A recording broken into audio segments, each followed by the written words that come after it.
An update now on a KTTC investigation we brought you 1 week ago on the state's advisory committee on capital area security. Tonight, we're digging deeper into the response since our report brought to light unmet statutory requirements of this committee in the wake of the Minnesota lawmaker shootings, putting security in the spotlight. The 6-member committee includes the Lieutenant Governor, State Supreme Court Justice, 2 state senators, and 2 state representatives. According to state statutes, this group is supposed to meet 4 times a year, once a quarter. However, our investigation found that's not happening. The committee has met once so far this year in April. It met twice in 2024 and just once in 2023. KTTC's attempts to find out why that was the case proved unsuccessful, with none of the members providing comment for our report.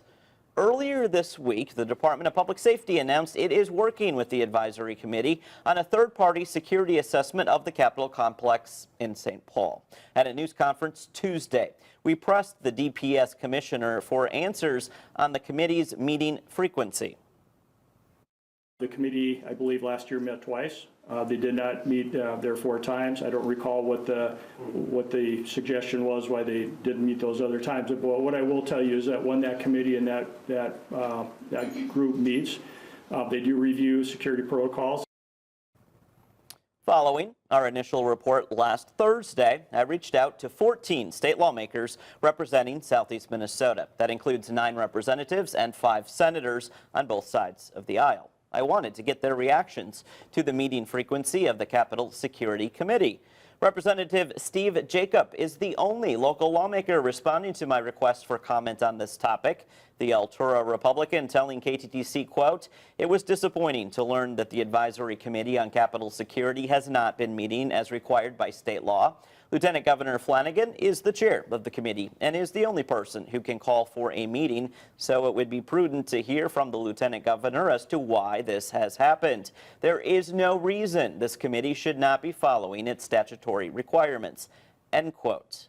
Following the weekend arrest of a man found trespassing at the state capitol, we have since heard from a spokesperson for Lieutenant Governor Peggy Flanagan, writing in part, quote, "The Advisory Committee on Capital Area Security provides advice and makes recommendations to the governor and the legislature, but has no authority to implement changes to Capitol security," end quote. It went on to read that the Lieutenant Governor has been working with lawmakers and public safety officials to prepare for a committee meeting that will happen on August 20th. There was no mention to the quarterly meeting requirement. Additionally, this week I did hear back from the State Attorney General's office after inquiring about the Capitol Security Committee not meeting the statutory meeting requirements. A spokesperson telling me the AG's office cannot offer legal interpretation services to members of the media.